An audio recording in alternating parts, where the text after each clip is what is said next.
श्रीगणेशाय नमः। अथ श्री लक्ष्मीस्तोत्रम्। क्षमस्व भगवन्त्यव क्षमाशीले परात्परे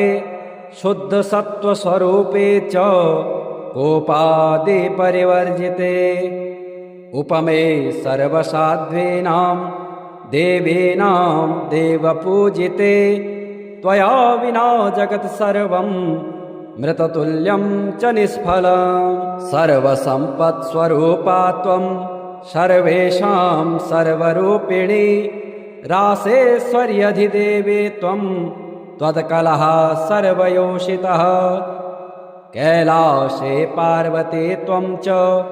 क्षीरोदे सिन्धुकन्यका स्वर्गे च स्वर्गलक्ष्मीस्त्वं मर्त्यलक्ष्मीश्च भूतले।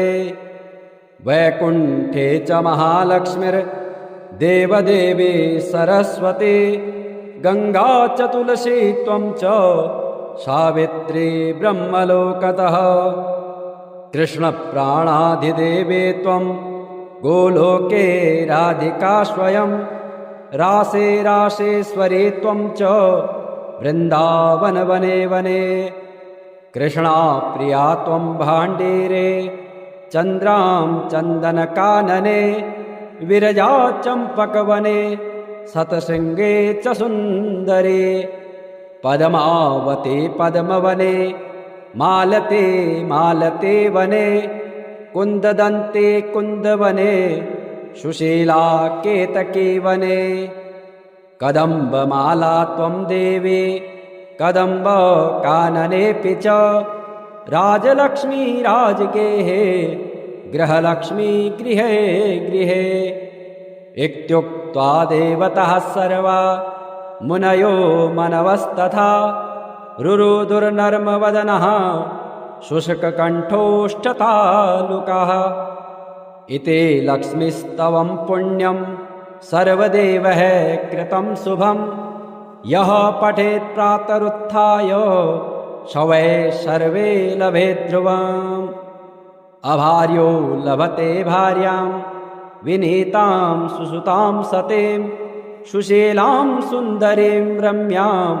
मते सुप्रियवादिनीं। पुत्रपौत्रवतीं शुद्धां कुलजां कोमलां वराम् अपुत्रो लभते पुत्रं वैष्णवं चिरजीविनम्। परमैश्वर्ययुक्तं च विद्यावन्तं यशस्विनं भ्रष्टराज्यो लभेत् राज्यं भ्रष्टश्रीर्लभते श्रियम्। हतबन्धुर्लभेत् बन्धुं धनभ्रष्टो धनं लभेत् कीर्तिहीनो लभेत् कीर्तिं प्रतिष्ठां च लभेत् ध्रुवम्। सर्वमङ्गलदं स्तोत्रं शोकसन्तापनाशनं हर्षानन्दकरं शश्वत् धर्ममोक्षसुहृत्प्रदम्। श्रीमहालक्ष्मी कवचम्। श्रीगणेशाय नमः। विनियोगः। अस्य श्री महालक्ष्मी कवचमन्त्रस्य ब्रह्मा ऋषिः गायत्री छन्दः महालक्ष्मीर्देवता महालक्ष्मी प्रीत्यर्थं पाठे विनियोगः। इन्द्र उवाच समस्तकवचानां तु तेजस्वी कवचोत्तमम् आत्मरक्षणमारोग्यं सत्यं त्वं ब्रूहि गीस्पते। श्रीगुरुरुवाच महालक्ष्म्यास्तु कवचं प्रवक्ष्यामि समासतः 14 श्लोकेषु रहस्यं ब्रह्मणोदितम्। ब्रह्मोवाच शिरो मे विष्णुपत्नी च ललाटममृतोद्भवा चक्षुषी सुविशालाक्षी श्रवणे सागराम्बुजा। घ्राणं पातु वरारोहा जिह्वा माम्नायरूपिणी मुखं पातु महालक्ष्मीः कण्ठं वैकुण्ठवासिनी। स्कन्धौ मे जानकी पातु भुजो भार्गव नन्दनी बाहू द्वौ द्रविणी पातु करो हरिवराङ्गना। वक्षः पातु च श्रीर्देवी हृदयं हरिसुन्दरे कुक्षिं च वैष्णवी पातु नाभिं भुवनमातृका कटिं च पातु वाराही शक्तिनी देवदेवता ऊरू नारायणी पातु जानुनी चंद्रसोदरी इंदिरा पातु जंघे में पादो भक्त नमस्कृता नखान तेजस्विनी पातु सर्वांगं करुणामयी ब्रह्मणा लोकरक्षार्थं निर्मितं कवचं श्रियः ये पठन्ति महात्मानस्ते च धन्या जगत्त्रये कवचेनावृताङ्गनानां जनानां जयदा सदा मातेव सर्वसुखदा भवत्वम् अमरेश्वरे भूयः सिद्धमवाप्नोति पूर्वोक्तं ब्रह्मणा स्वयं लक्ष्मीर्हरि प्रिया पद्मा एतन्नामत्रयं स्मरन् नामत्रयमिदं जप्त्वा स याति परमां श्रियं यः पठेतश्च धर्मात्मा सर्वान् कामान् वाप्नुयात्। श्रीकुलदेवी स्तोत्रम्। नमस्ते श्रीशिवाय कुलाराध्या कुलेश्वरी कुलसंरक्षणी माता कौलिकज्ञानप्रकाशिनी वन्दे श्रीकुलपूज्या त्वां कुलाम्बा कुलरक्षिणी वेदमाता जगन्माता लोकमाता हितैषिणी आदिशक्ति समुद्भूता त्वया हि कुलस्वामिनी विश्ववन्द्यां महाघोरां त्राहि मां शरणागतः त्रैलोक्यहृदयं शोभे देवे त्वं परमेश्वरे भक्तानुग्रहकारिणी कुलदेवे नमोऽस्तु ते महादेव प्रियं करे बालानां हितकारिणी कुलवृद्धि करे माता त्राहि मां शरणागतम् चिदग्निमण्डलसम्भूता राज्यवैभवकारिणी प्रकटितां सुरेशानी वन्दे त्वां कुलगौरवाम् त्वदीये कुले जातः त्वामेव शरणं गतः त्वत्वत्सलोऽहम् आद्ये त्वं रक्ष रक्षाधुना कुलाष्टकमिदं पुण्यं नित्यं यः सुकृते पठेत् तस्य वृद्धि कुले जातः प्रसन्ना कुलेश्वरे कुलदेवी स्तोत्रमिदं सुपुण्यं ललितं तथा अर्पयामि भवद्भक्त्या त्राहि मां शिवगेहिनी कुलदेवी महाभागे कुलाद्रे कृतकेतने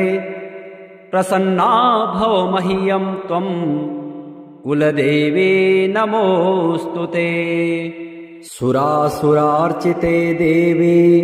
सिद्धगन्धर्वसेविते जगदपापहरे देवी त्राहि मां शरणागताम् सौम्यरूपे घोररूपे चण्डरूपे नमोऽस्तु ते विश्वे रूपे नमस्तुभ्यं त्राहि मां शरणागताम् बुद्धिं देहि यशो देहि जयं देहि द्विषो जहि मूढतां हर मे देवी त्राहि मां शरणागताम् क्षमस्व भगवन्त्यव क्षमाशीले परात्परे शुद्धसत्त्वस्वरूपे च कोपादि परिवर्जिते उपमे सर्वसाध्वीनां देवीनां देवपूजिते त्वया विना जगत् सर्वं मृततुल्यं च निष्फलम् सर्वसम्पत्स्वरूपा त्वं सर्वेषां सर्वरूपिणी रासेश्वर्यधिदेवी त्वं त्वत्कलः सर्वयोषितः कैलासे पार्वती त्वं च क्षीरोदे सिन्धुकन्यका स्वर्गे च स्वर्गलक्ष्मीस्त्वं मर्त्यलक्ष्मीश्च भूतले वैकुण्ठे च महालक्ष्मीर्देवदेवी सरस्वती गंगा च तुलसी त्वं च सावित्री ब्रह्मलोकतः कृष्णप्राणाधिदेवे त्वं गोलोके राधिका स्वयं रासे रासेश्वरी त्वं च वृन्दावन वने वने कृष्णा प्रिया त्वं भाण्डीरे चन्द्रां चन्दनकानने विरजा चम्पकवने शतशृङ्गे च सुन्दरे पद्मावते पद्मवने मालते मालते वने कुन्ददन्ते कुन्दवने सुशीला केतकी वने कदम्बमाला त्वं देवी कदम्बकाननेऽपि च राजलक्ष्मी राजगेहे गृहलक्ष्मी गृहे गृहे इत्युक्त्वा देवतः सर्वा मुनयो मनवस्तथा रुरुदुर्नर्मवदनः शुष्ककण्ठोष्ठतालुकः इति लक्ष्मीस्तवं पुण्यं सर्वदेवैः कृतं शुभं यः पठेत् प्रातरुत्थाय स वै सर्वे लभेत् ध्रुवम् अभार्यो लभते भार्यां विनीतां सुसुतां सतीं सुशीलां सुन्दरीं रम्यां मते सुप्रियवादिनीं पुत्रपौत्रवतीं शुद्धां कुलजां कोमलां वराम् अपुत्रो लभते पुत्रं वैष्णवं चिरजीविनं परमैश्वर्ययुक्तं च विद्यावन्तं यशस्विनं भ्रष्टराज्यो लभेत् राज्यं भ्रष्टश्रीर्लभते श्रियाम् हतबन्धुर्लभेत् बन्धुं धनभ्रष्टो धनं लभेत् कीर्तिहीनो लभेत् कीर्तिं प्रतिष्ठां च लभेत् ध्रुवम् सर्वमङ्गलदं स्तोत्रं शोकसन्तापनाशनं हर्षानन्दकरं शश्वत् धर्ममोक्षसुहृत्प्रदम् श्रीमहालक्ष्मी कवचम् श्रीगणेशाय नमः विनियोगः अस्य श्री महालक्ष्मी कवचमन्त्रस्य ब्रह्मा ऋषिः गायत्री छन्दः महालक्ष्मीर्देवता महालक्ष्मी प्रीत्यर्थं पाठे विनियोगः इन्द्र उवाच समस्तकवचानां तु तेजस्वी कवचोत्तमम् आत्मरक्षणमारोग्यं सत्यं त्वं ब्रूहि गीस्पते श्रीगुरुरुवाच महालक्ष्म्यास्तु कवचं प्रवक्ष्यामि समासतः 14 श्लोकेषु रहस्यं ब्रह्मणोदितं ब्रह्मोवाच शिरो मे विष्णुपत्नी च ललाटममृतोद्भवा चक्षुषी सुविशालाक्षी श्रवणे सागराम्बुजा घ्राणं पातु वरारोहा जिह्वा माम्नायरूपिणी मुखं पातु महालक्ष्मीः कण्ठं वैकुण्ठवासिनी स्कन्धौ मे जानकी पातु भुजो भार्गव नन्दनी बाहू द्वौ द्रविणी पातु करो हरिवराङ्गना वक्षः पातु च श्रीर्देवी हृदयं हरिसुन्दरे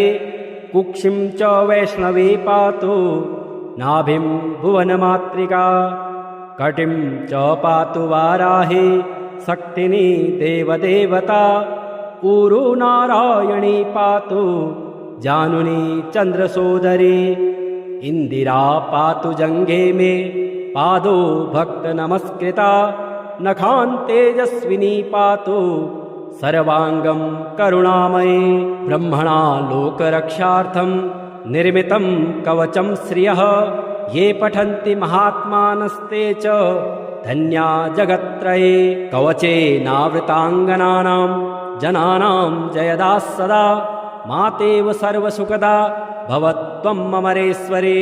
भूयः सिद्धमवाप्नोति पूर्वोक्तं ब्रह्मणा स्वयं लक्ष्मीर्हरे प्रिया पद्मा एतन्नामत्रयं स्मरन् नामत्रयमिदं जप्त्वा स याति परमां श्रियं यः पठेतश्च धर्मात्मा सर्वान् कामान् वाप्नुयात्। श्रीकुलदेवी स्तोत्रम्। नमस्ते श्रीशिवाय कुलाराध्या कुलेश्वरी कुलसंरक्षणी माता कौलिकज्ञानप्रकाशिनी वन्दे श्रीकुलपूज्या त्वां कुलाम्बा कुलरक्षिणी वेदमाता जगन्माता लोकमाता हितैषिणी आदिशक्ति समुद्भूता त्वया हि कुलस्वामिनी विश्ववन्द्यां महाघोरां त्राहि मां शरणागतः त्रैलोक्यहृदयं शोभे देवे त्वं परमेश्वरे भक्तानुग्रहकारिणि कुलदेवे नमोऽस्तुते महादेवप्रियं करे बालानां हितकारिणि कुलवृद्धिकरे माता त्राहि मां शरणागतम् चिदग्निमण्डलसम्भूता राज्यवैभवकारिणी प्रकटितां सुरेशानि वन्दे त्वां कुलगौरवाम् त्वदीये कुले जातः त्वामेव शरणं गतः त्वत्वत्सलोऽहम् आद्ये त्वं रक्ष रक्षाधुना कुलाष्टकमिदं पुण्यं नित्यं यः सुकृते पठेत् तस्य वृद्धि कुले जातः प्रसन्ना कुलेश्वरे कुलदेवी स्तोत्रमिदं सुपुण्यं ललितं तथा अर्पयामि भवद्भक्त्या त्राहि मां शिवगेहिनी कुलदेवी महाभागे कुलाद्रे कृतकेतने प्रसन्ना भव मह्यं त्वं कुलदेवी नमोऽस्तुते सुरासुरार्चिते देवी सिद्धगन्धर्वसेविते जगदपापहरे देवी त्राहि मां शरणागताम् सौम्यरूपे घोररूपे चण्डरूपे नमोऽस्तुते विश्वे रूपे नमस्तुभ्यं त्राहि मां शरणागताम् बुद्धिं देहि यशो देहि जयं देहि द्विषो जहि मूढतां हर मे देवी त्राहि मां शरणागताम् क्षमस्व भगवन्त्यव क्षमाशीले परात्परे शुद्धसत्त्वस्वरूपे च कोपादि परिवर्जिते उपमे सर्वसाध्वीनां देवीनां देवपूजिते त्वया विना जगत् सर्वं मृततुल्यं च निष्फलम् सर्वसम्पत्स्वरूपा त्वं सर्वेषां सर्वरूपिणी रासेश्वर्यधिदेवे त्वं त्वत्कलः सर्वयोषितः कैलासे पार्वती त्वं च क्षीरोदे सिन्धुकन्यका स्वर्गे च स्वर्गलक्ष्मीस्त्वं मर्त्यलक्ष्मीश्च भूतले वैकुण्ठे च महालक्ष्मीर्देवदेवी सरस्वती गङ्गा च तुलसी त्वं च सावित्री ब्रह्मलोकतः कृष्णप्राणाधिदेवे त्वं गोलोके राधिका स्वयं रासे रासेश्वरी त्वं च वृन्दावन वने वने कृष्णा प्रिया त्वं भाण्डीरे चन्द्रां चन्दनकानने विरजा चम्पकवने शतशृङ्गे च सुन्दरे पद्मावते पद्मवने मालते मालते वने कुन्ददन्ते कुन्दवने सुशीला केतके वने कदम्बमाला त्वं देवी कदम्बकाननेऽपि च राजलक्ष्मी राजगेहे गृहलक्ष्मी गृहे गृहे इत्युक्त्वा देवतः सर्वा मुनयो मनवस्तथा रुरुदुर्नर्मवदनः शुष्ककण्ठोष्ठतालुकः इति लक्ष्मीस्तवं पुण्यं सर्वदेवैः कृतं शुभं यः पठेत् प्रातरुत्थाय शवै सर्वे लभेत् ध्रुवम् अभार्यो लभते भार्यां विनीतां सुसुतां सतीं सुशीलां सुन्दरीं रम्यां मते सुप्रियवादिनीं पुत्रपौत्रवतीं शुद्धां कुलजां कोमलां वराम् अपुत्रो लभते पुत्रं वैष्णवं चिरजीविनं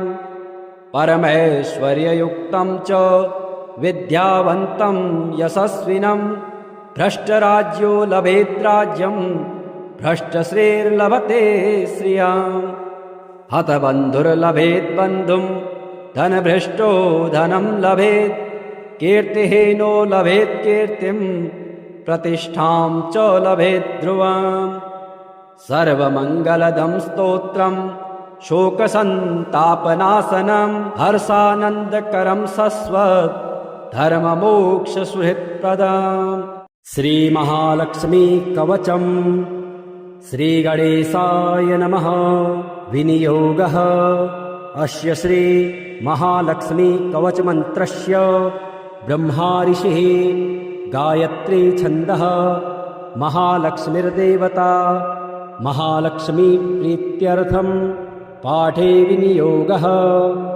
इन्द्र उवाच समस्तकवचानां तु तेजस्वी कवचोत्तमम् आत्मरक्षणमारोग्यं सत्यं त्वं ब्रूहि गीस्पते श्रीगुरुरुवाच महालक्ष्म्यास्तु कवचं प्रवक्ष्यामि समासतः 14 श्लोकेषु रहस्यं ब्रह्मणोदितं ब्रह्मोवाच शिरो मे विष्णुपत्नी च ललाटममृतोद्भवा चक्षुषी सुविशालाक्षी श्रवणे सागराम्बुजा घ्राणं पातु वरारोहा जिह्वा माम्नायरूपिणी मुखं पातु महालक्ष्मीः कण्ठं वैकुण्ठवासिनी स्कन्धौ मे जानकी पातु भुजो भार्गव नन्दनी बाहू द्वौ द्रविणी पातु करो हरिवराङ्गना वक्षः पातु च श्रीर्देवी हृदयं हरिसुन्दरे कुक्षिं च वैष्णवी पातु नाभिं भुवनमातृका कटिं च पातु वाराही शक्तिनी देवदेवता ऊरू नारायणी पातु जानुनी चन्द्रसोदरी इंदिरा पातु जंघे मे पादो भक्त नमस्कृता नखान् तेजस्विनी पातु सर्वांगं करुणामयी ब्रह्मणा लोकरक्षार्थं निर्मितं कवचं श्रियः ये पठन्ति महात्मानस्ते च धन्या जगत्त्रये कवचेनावृताङ्गनानां जनानां जयदा सदा मातेव सर्वसुखदा भवत्वं ममरेश्वरे भूयः सिद्धमवाप्नोति पूर्वोक्तं ब्रह्मणा स्वयं लक्ष्मीर्हरे प्रिया पद्मा एतन्नामत्रयं स्मरन् नामत्रयमिदं जप्त्वा स याति परमां श्रियं यः पठेतश्च धर्मात्मा सर्वान् कामान् वाप्नुयात् श्रीकुलदेवी स्तोत्रम् नमस्ते श्रीशिवाय कुलाराध्या कुलेश्वरी कुलसंरक्षणी माता कौलिकज्ञानप्रकाशिनी वन्दे श्रीकुलपूज्या त्वां कुलाम्बा कुलरक्षिणी वेदमाता जगन्माता लोकमाता हितैषिणी आदिशक्ति समुद्भूता त्वया हि कुलस्वामिनी विश्ववन्द्यां महाघोरां त्राहि मां शरणागतः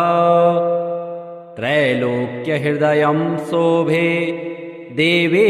त्वं परमेश्वरे भक्तानुग्रहकारिणि कुलदेवे नमोऽस्तु ते महादेवप्रियं करे बालानां हितकारिणि कुलवृद्धिकरे माता त्राहि मां शरणागतम् चिदग्निमण्डलसम्भूता राज्यवैभवकारिणी प्रकटितां सुरेशानि वन्दे त्वां कुलगौरवाम् त्वदीये कुले जातः त्वामेव शरणं गतः त्वत्वत्सलोऽहम् आद्ये त्वं रक्ष रक्षाधुना कुलाष्टकमिदं पुण्यं नित्यं यः सुकृते पठेत् तस्य वृद्धि कुले जातः प्रसन्ना कुलेश्वरे कुलदेवी स्तोत्रमिदं सुपुण्यं ललितं तथा अर्पयामि भवद्भक्त्या त्राहि मां शिवगेहिनी कुलदेवी महाभागे कुलाद्रे कृतकेतने प्रसन्ना भव मह्यं त्वं कुलदेवी नमोऽस्तु ते सुरासुरार्चिते देवी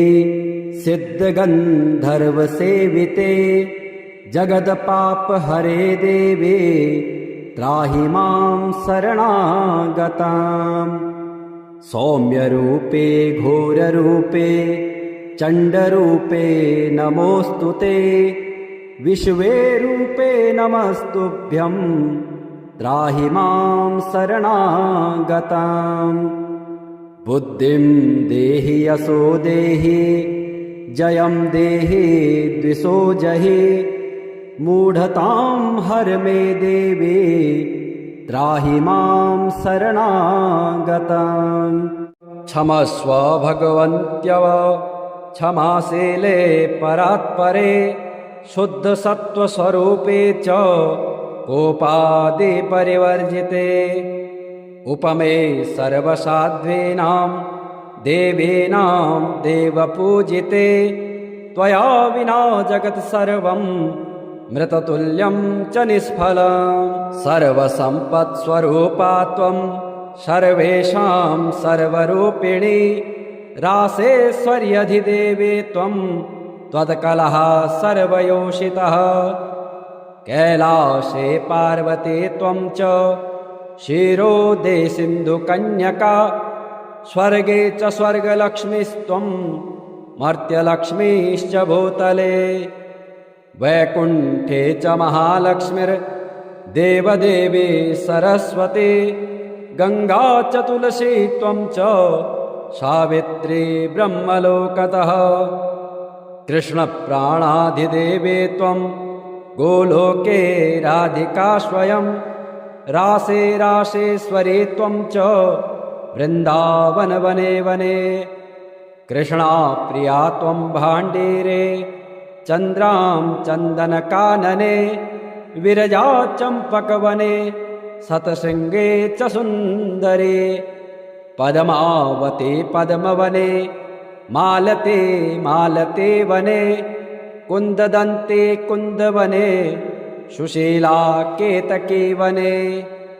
कदम्बमाला त्वं देवी कदम्बकाननेऽपि च राजलक्ष्मी राजगेहे गृहलक्ष्मी गृहे गृहे इत्युक्त्वा देवतः सर्वा मुनयो मनवस्तथा रुरुदुर्नर्मवदनः शुष्ककण्ठोष्ठतालुकः इति लक्ष्मीस्तवं पुण्यं सर्वदेवैः कृतं शुभं यः पठेत् प्रातरुत्थाय शवै सर्वे लभेत् ध्रुवम् अभार्यो लभते भार्यां विनीतां सुसुतां सतीं सुशीलां सुन्दरीं रम्यां मते सुप्रियवादिनीं पुत्रपौत्रवतीं शुद्धां कुलजां कोमलां वराम् अपुत्रो लभते पुत्रं वैष्णवं चिरजीविनं परमैश्वर्ययुक्तं च विद्यावन्तं यशस्विनं भ्रष्टराज्यो लभेत् राज्यं भ्रष्टश्रीर्लभते श्रियम् हतबन्धुर्लभेत् बन्धुं धनभ्रष्टो धनं लभेत् कीर्तिहीनो लभेत् कीर्तिं प्रतिष्ठां च लभेत् ध्रुवम् सर्वमङ्गलदं स्तोत्रं शोकसन्तापनाशनं हर्षानन्दकरं शश्वत् धर्ममोक्षसुहृत्प्रदम् श्रीमहालक्ष्मी कवचम् श्रीगणेशाय नमः विनियोगः अस्य श्री महालक्ष्मी कवचमन्त्रस्य ब्रह्मा ऋषिः गायत्री छन्दः महालक्ष्मीर्देवता महालक्ष्मी प्रीत्यर्थं पाठे विनियोगः इन्द्र उवाच समस्तकवचानां तु तेजस्वी कवचोत्तमम् आत्मरक्षणमारोग्यं सत्यं त्वं ब्रूहि गीस्पते श्रीगुरुरुवाच महालक्ष्म्यास्तु कवचं प्रवक्ष्यामि समासतः 14 श्लोकेषु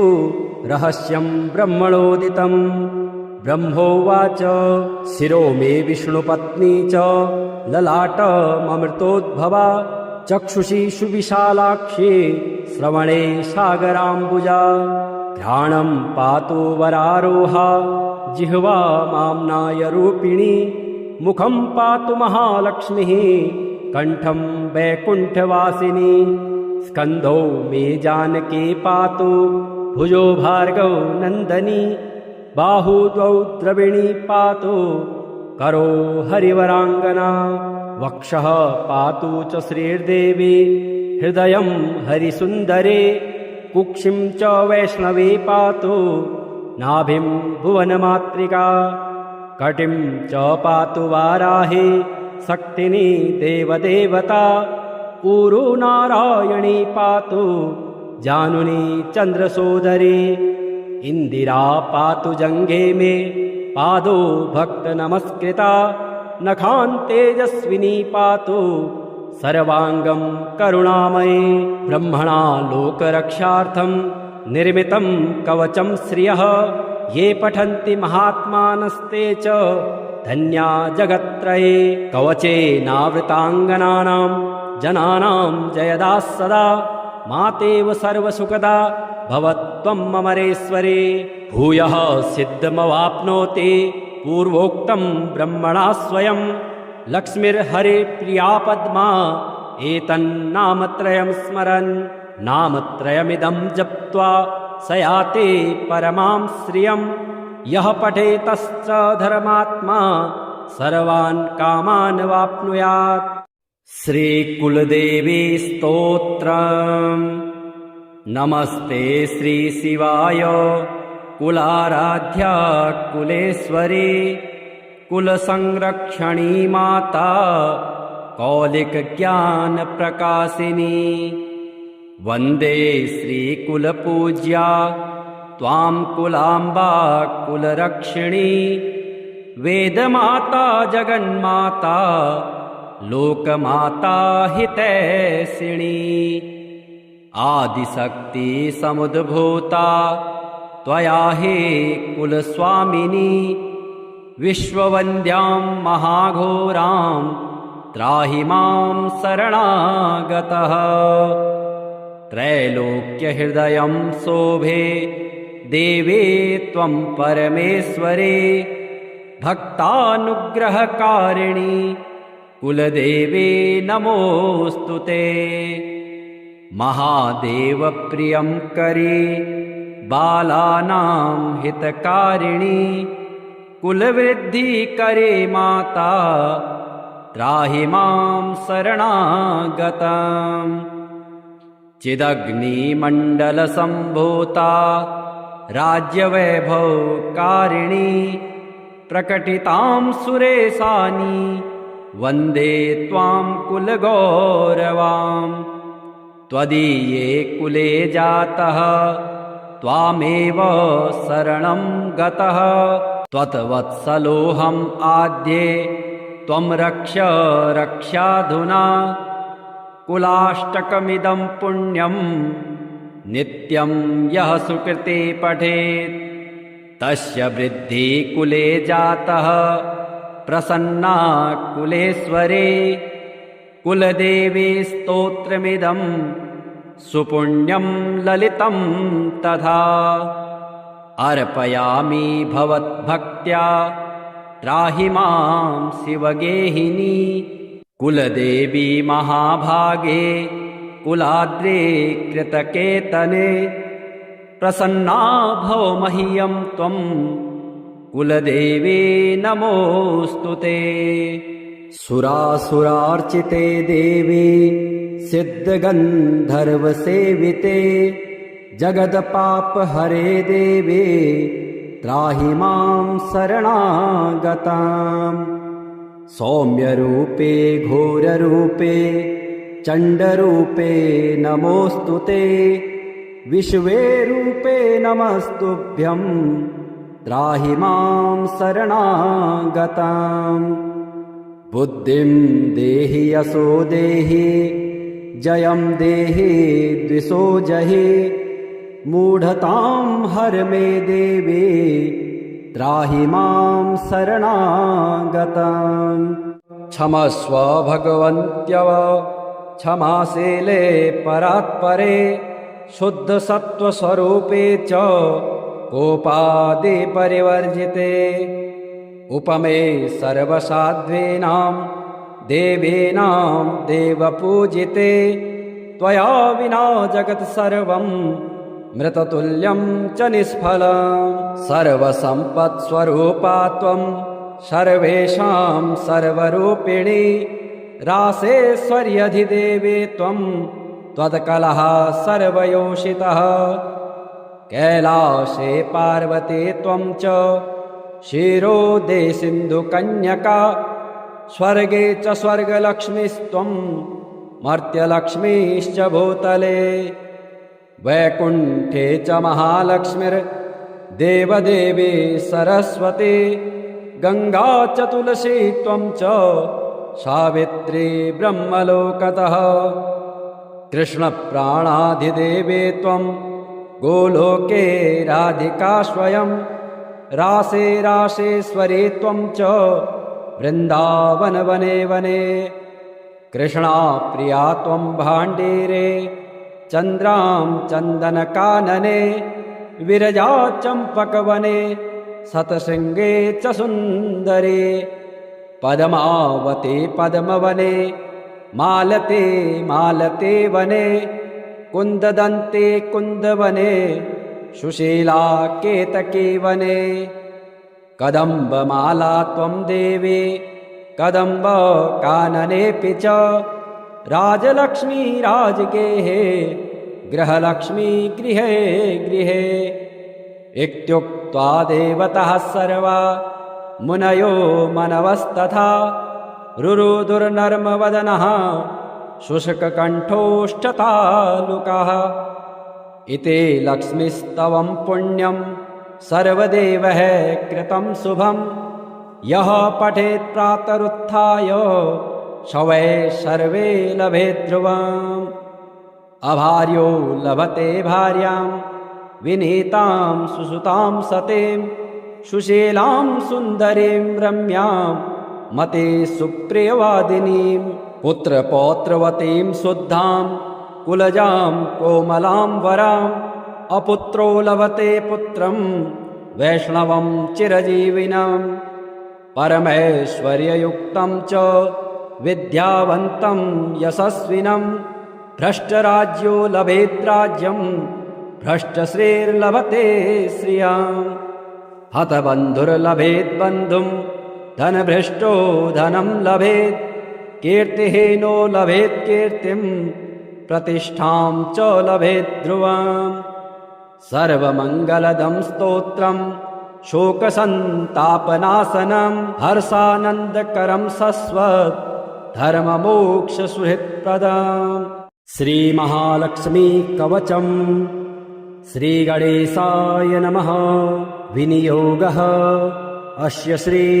महालक्ष्मी कवचमन्त्रस्य ब्रह्मा ऋषिः गायत्री छन्दः महालक्ष्मीर्देवता महालक्ष्मी प्रीत्यर्थं पाठे विनियोगः। इन्द्र उवाच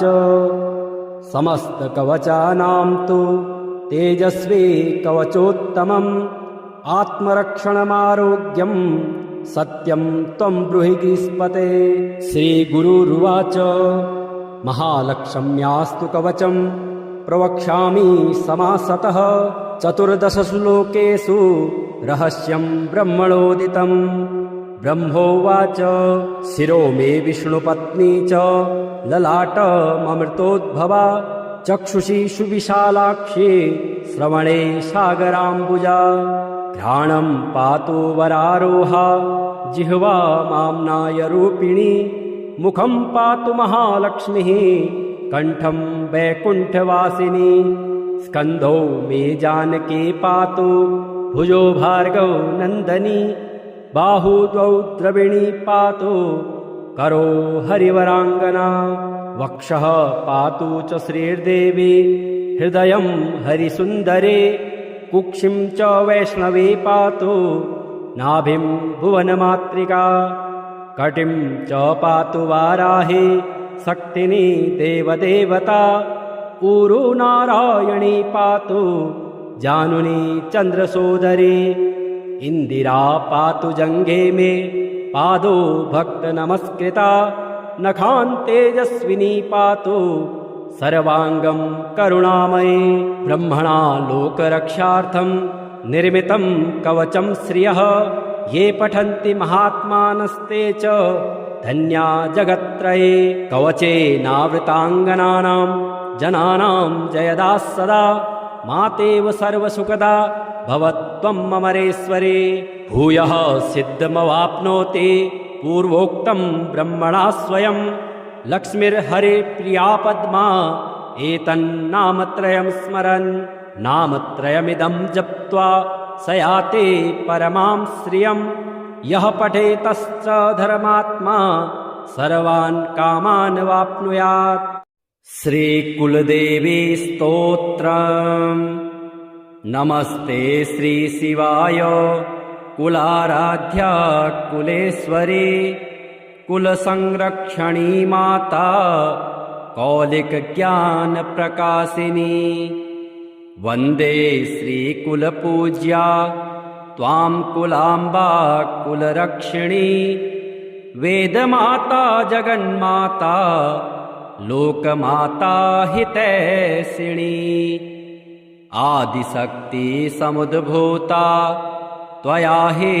कुलस्वामिनी विश्ववन्द्यां महाघोरां त्राहि मां शरणागतः त्रैलोक्यहृदयं शोभे देवे त्वं परमेश्वरे